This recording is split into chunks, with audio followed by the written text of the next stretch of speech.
Friends, கர்த்தராகிய இயேசு கிறிஸ்துவின் இனி நாமத்தினாலே உங்கள் அனைவரையும் நான் வாழ்த்துகிறேன். ஒரு புதிய மாதத்துக்குள்ளே நாம் வந்திருக்கிறோம். ஆகஸ்ட் மாதத்துக்குள்ளே கடந்த 7 மாதங்களாக கர்த்தர் கனிமணியை போல் நம்மை பாதுகாத்து வந்தார். ஒரு புதிய மாதத்தை கொடுத்திருக்கிறார். இந்த புதிய மாதம் நமக்கு ஆசீர்வாதமாக இருக்கும்படியாக நம்ம ஜெபிக்க இருக்கிறோம். முன்பதாக இந்த மாதத்தினுடைய வாக்குத்தத்த வசனத்தை நம்ம பார்ப்போம். சங்கீதம் 92:10 அதன் கடைசி பாகம். அது முழுவதும் வாசிக்கிறேன். என் கொம்பை காண்டாமிருகத்தின் கொம்பை போல் உயர்த்துவீர், புது எண்ணெயால் அபிஷேகம் பண்ணப்படுகிறேன். இந்த 2ஆம் பாகம் தான். புது எண்ணெயால் அபிஷேகம் பண்ணப்படுகிறேன். இந்த மாதத்தில் கூட கர்த்தர் புதிய எண்ணெயினால் கர்த்தர் உங்களை அபிஷேகம் பண்ணுவாராக. ஐ ஆம் அனாயிண்டட் வித் ஃப்ரெஷ் ஆயில். புது எண்ணெயினால் அபிஷேகம் பண்ணப்படுகிறேன். புதிய கிருபை, புதிய பலன், புதிய வல்லமை, புதிய ஞானத்தை குறித்து கர்த்தர் நடத்த போகிறார். ஸோ இந்த அபிஷேக தைலம், இந்த ஆயில், அனாயிண்டிங் ஆயில் சொல்லலாம். அது வேதத்தில் நிறைய ஒரு பெரிய ஒரு சப்ஜெக்டு. சுருக்கமாக இந்த அபிஷேக தைலத்தை கர்த்தர் உங்கள் மேல் ஊற்றும் பொழுது என்னென்ன நன்மைகளை நாம் பெற்றுக்கொள்கிறோம். ஒரு 4 காரியத்தை பார்ப்போம் வேகமாக. முதலாவதாக சங்கீதம் 45:7 வாசிக்கிறோம். ஆனந்த தைலத்தினால் அவர் என்ன பண்ணுறார்? அபிஷேகம் பண்ணுகிறார். The oil of gladness. இப்போ முதலாவதாக இந்த அபிஷேகம் வரும்பொழுது நமக்கு ஒரு மகிழ்ச்சியை கொடுக்கிறது. God gives a gladness, a joy. அந்த மகிழ்ச்சியில் நாம் இன்னைக்கு எத்தனையோ பேர் இருக்கிறாங்க. வாழ்க்கையில் எல்லா ஆசீர்வாதங்கள் அவங்க வைத்திருந்தாலும், நல்ல பொருளாதாரமாக சொல்கிறேன், செழிப்பாக இருந்தாலும் இந்த மகிழ்ச்சி இல்லைன்னு சொன்னால் எவ்வளோ பணம் வச்சுருந்தாலும் பிரயோஜனமே இல்லை. ஸோ அந்த மகிழ்ச்சி, இந்த கிளாட்னஸ், கர்த்தருடைய பிள்ளைகளுக்கு கர்த்தர் கொடுக்குற ஒரு பெரிய ஒரு கிஃப்ட் என்னன்னா மகிழ்ச்சி. ஸோ இந்த அபிஷேக தைலம் உங்கள் மேல் வரும்பொழுது உங்கள் இருதயம் மகிழ்ச்சினால் நிறையும். So the oil of gladness. அப்போ அந்த மகிழ்ச்சி இருக்கும்பொழுது தான் பாருங்கள் வாழ்க்கையில் மற்ற ஆசீர்வாதம் நம்மளை தேடி வரும். ஸோ முதல் காரியம் கிளாட்னஸ், மகிழ்ச்சியினால் கர்த்தர் நிரப்புவார். 2வதாக இந்த அபிஷேக தைலம் வரும்பொழுது என்ன ஆகும்னா அது உயர்வை குறிக்கிறது, ஆசீர்வாதத்தை குறிக்கிறது. சங்கீதம் 23 வாசிக்கிறோம். என் தலை எண்ணெயால் அபிஷேகம் பண்ணுகிறீர், என் பாத்திரம் நிரம்பி வழிகிறது சொல்லிட்டு, என் சத்துருக்கள் முன்பதாக ஒரு பந்தியை ஆயத்தப்படுத்தி என் தலை எண்ணெயால் அபிஷேகம் பண்ணுகிறேன் சொல்லி தாவீது சொல்லுகிறான். அப்போது அது எதை குறிக்கிறதுனா உயர்வை குறிக்கிறது. அபிஷேகம் உங்கள் மேல் வரும்பொழுது, இந்த அபிஷேக தைலத்தை கர்த்தர் ஊற்றும் பொழுது ஒரு உயர்வை கர்த்தர் கொடுப்பார்.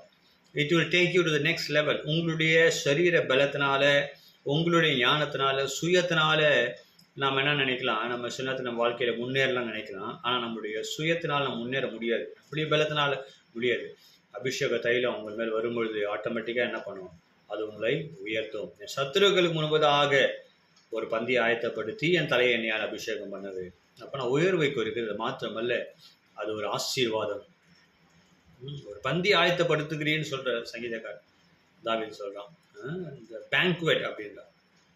ஸோ அது எது குறிக்குது, அது பிளெஸிங்ஸ். ஸோ அந்த அபிஷேக தைலம், தி அனாயிண்டிங் ஆயில் உங்கள் மேல் வரும்பொழுது it will attract the blessings. கர்த்தருடைய ஆசீர்வாதங்கள் உங்களுக்கு நிறைய இடத்துல வச்சுருப்பார். ஆனால் நம்முடைய சுயத்தினால நம்ம ஓடும்பொழுது it will not come to you. இந்த அபிஷேக தைலம் வரும்போது it will attract the blessings. ஆசீர்வாதத்தை அது இழுத்துக்கொள்ளும். So it talks about the blessing. அடுத்தது 3வதாக இது ஒரு ப்ரொடெக்ஷன், பாதுகாப்பு. சங்கீதம் 23 தான் அந்த எண்ணெய் என்ன பண்ணுவாங்கன்னா, மேய்ப்பர்கள் ஆடுகள் தலையில் அந்த எண்ணெயை ஊற்றுவார்கள். ஏன்னு சொன்னால் அந்த ஆடுகள் மேலே சில வண்டு உட்காந்து என்ன பண்ணுமா, அந்த தலையை அது டிஸ்டர்ப் பண்ணிகிட்டே இருக்குமா. அது அந்த ஆடுகளுக்கு அது ரொம்ப ஒரு பெயின்ஃபுல்லான ஒரு காரியமாகும். சில ஆடுகள் அந்த வலி தாங்காமல் போய் பாறைகளில் போய் அது முட்டிக்கும். அப்போது இந்த எண்ணெயை ஊற்றும் பொழுது அந்த வண்டுகளால் பக்கத்தில் வர முடியாது. அநேக நேரத்தில் பிசாசு என்ன பண்ணுறான், நம்முடைய சிந்தனையில் தேவையில்லாத காரியங்களை குறித்து அவன் பேசி கொண்டு இருக்கான்.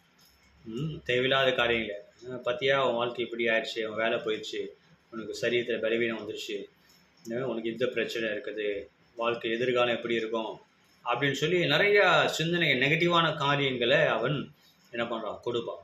அப்போ இந்த அபிஷேக தைலம் வரும்பொழுது அதெல்லாம் நம்ம விட்டு விலகும். பிசாசு பக்கத்தை நெருங்க முடியாது. So it talks about the protection. கடைசியாக ஒரு காரியம் வேகமாக சொல்லி முடிக்கிறேன். சங்கீதம் 92:10 வாசிக்கிறோம். புது எண்ணெயினால் அபிஷேகம் பண்ணப்படுகிறேன். Anointing, it talks about the strength. காண்டாமிருகத்தை போல கொம்பை போல என்னை உயர்த்துவீர், புது எண்ணெயினால் அபிஷேகம் பண்ணப்படும். அப்படின்னா வந்து it talks about the strength, பெலன். நான் வந்து ஒரு சபைக்கு நான் பிரசங்கத்துக்கு செல்வது உண்டு. இப்போ இல்லை, சில ஒரு 5-6 ஆண்டுக்கு முன்பதாக சென்னையில், எந்த இடம் எந்த பாஸ்டர்னு நான் சொல்ல, ஒரு சபை, ஓகேவா, அது நான் பிரசங்கத்துக்கு போவேன். அவர் பார்த்தீங்கன்னா அந்த ஐயாவை பார்த்தீங்கன்னா ஒரு 5 அடி கூட இருக்க மாட்டார், ஷார்ட்டாக தான் இருப்பார்.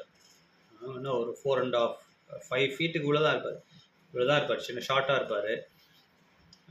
அவர் பிரசங்கம் கேட்டிங்கன்னா ரொம்ப சிம்பிளாக தான் பிரசங்கம் பண்ணுவார்.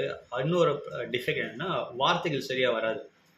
இப்போ நான் பேசுகிறேன்னா உங்களுக்கு புரியுது, ஆனால் அவர் பேசுகிற வார்த்தை புரியாது. வாயில் ஏதோ ஒரு கல், ஒரு கூழாங்கல்ல போட்டு பேசினா எப்படி இருக்கும், அந்த மாதிரி அவர் என்ன சொல்ல வராருன்னே நமக்கு புரியாது. அப்படி இவ்வளோ நிறைய டிஃபெக்ட்ஸ் உண்டு, சரீர பிரகாரமாக சொல்கிறேன். ஆனால் சபையில் நான் போகும்போது பார்த்தீங்கன்னா கிட்டத்தட்ட 200 பேர் இருப்பாங்க அந்த சபையில், விசுவாசிகள். பெரிய ஒரு சபை. அவர் 1 ஹவர் மெசேஜ் கொடுக்குறாருன்னா அப்படியே பின் டாப் சைலன்ஸாக ஜனங்க கேட்பாங்க. நான் சில நேரத்தில் போகும்போது நான் நிறைய ப்ரிப்பரேஷன் அதெல்லாம் பண்ணிட்டு போவேன். அவர் பார்த்தீங்கன்னா ஒரு நாள் ஒரு மெசேஜ் கொடுக்கும்போது நான் ஸ்டேஜில் உட்காந்துங்க, லேப்டாப் வச்சுருக்கிறாரு. சரி, லேப்டாப்பில் என்ன தான் வச்சுருக்காருன்னு பார்த்தா வெறும் அந்த வசனம் மட்டும்தான் இருக்குது. இப்போ சங்கீதம் 23, கர்த்தரின் மேய்ப்பரான் நான் தாழ்ச்சி அடையேன், சங்கீதம் 23:1, அவ்வளோதான் இருக்குது. மெசேஜே இல்லை, அவுட்லைன் ஒன்றுமே இல்லை. அதை வச்சு பேசுவார், 1 ஹவர் பேசுவார். ஜனங்க அப்படியே வந்து வெளிப்பாடாக வரும் அவருக்கு. ஆனால் பார்த்தீங்கன்னா அவர் சாதாரண பாஸ்டர் மாதிரியே இருக்க மாட்டார், ஷார்ட்டாக இருப்பார், அந்த வார்த்தைகள் சரியாக வராது, அவ்வளோ ஒரு டிஃபெக்ட்ஸ். அப்போ தான் யோசித்தேன், சாதாரணமான மெசேஜாக தான் இருக்குது, அவர் வார்த்தை சொல்கிற வார்த்தை நமக்கு புரியல. ஆனால் பார்த்தீங்கன்னா 200 பேர் இந்த சபையில் விசுவாசிகள், அவர் ஆரம்பித்த ஒரு சபை. அப்போ தான் ஆவியானவர் உணர்த்தினார், அது நான் அவர் மேல் வைத்த அபிஷேகம். ஹல்லேலூயா. அப்போ கர்த்தருடைய அபிஷேகம் நம்ம மேலே இருக்கும் பொழுது, அந்த அபிஷேக தைலம் உங்கள் மேல் இருக்கும் பொழுது, உங்களால் முடியாத எக்ஸ்ட்ராடினரி காரியங்கள் நீங்கள் செய்து முடிப்பீங்க. உங்களுடைய பலத்தினால் அது முடியாது, உங்களுடைய ஞானத்தினால் முடியாது, உங்களுடைய சுயத்தினால் அது சாத்தியமே இல்லை. அது எல்லாவற்றையும் உங்களை செய்ய வைப்பார். அதுக்கு தான் அந்த அபிஷேக தைலம். ஸோ இந்த நாளிலே, இந்த புதிய மாதத்தில் கர்த்தர் அந்த அபிஷேக தைலத்தை உங்கள் மேல் ஊற்றும் பொழுது, முதல்ல மகிழ்ச்சியினால் கர்த்தர் நிரப்புவார், உங்களுக்கு உயர்வையும் ஆசீர்வாதத்தையும் கொடுப்பார், உங்களை பாதுகாப்பார், உங்களை பலத்தினால் நிரப்புவார். அப்படி நம்ம ஜெபிக்கலாமா? ஸ்தோத்திரம் ஆண்டவரே, நீர் கொடுத்த இந்த ஆகஸ்ட் மாதத்துக்காக நன்றி ராஜா. புது எண்ணெயினால் அபிஷேகம் பண்ணப்படுகிறேன் என்ற வேத வசனத்தின்படியாக அன்பு பிள்ளைகள் ஒவ்வொருவரையும் உங்கள் அபிஷேகத்தினால் நிரப்புங்க. படிக்கிற பிள்ளைகளை விசேஷ ஞானத்தை கொடுங்கப்பா.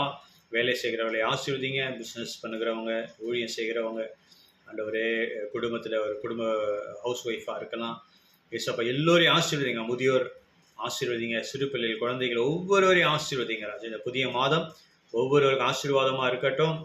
பொருளாதாரத்தில் ஒரு பெரிய ஒரு மாற்றம், செழிப்பு உண்டாகட்டும். சரீரத்தில் ஆரோக்கியம் உண்டாகட்டும். குடும்பத்தில் அன்பு, ஐக்கியம், சந்தோஷம், சமாதானம், ஒற்றுமை உண்டாகட்டும். ஸ்தோத்திரம். உங்களுடைய சுத்தம் பிள்ளைகள் வாழ்க்கையில் நிறைவேற்ற ராஜா. இந்த மாதம் பரிபூரணத்தின் மாதமாக இருக்க உதவி செய்யுங்கப்பா. எல்லாவற்றையும் தாழ்த்தி உங்களுடைய கருத்தை ஒப்புக் கொடுக்கிறோம். இயேசு கிறிஸ்துவின் மூலம் ஜெபம் கேளும் ஜீவன் நல்ல பிதாவே, ஆமென். ஓகே ஃப்ரெண்ட்ஸ், கர்த்தர் உங்களை ஆசீர்வதிப்பாராக.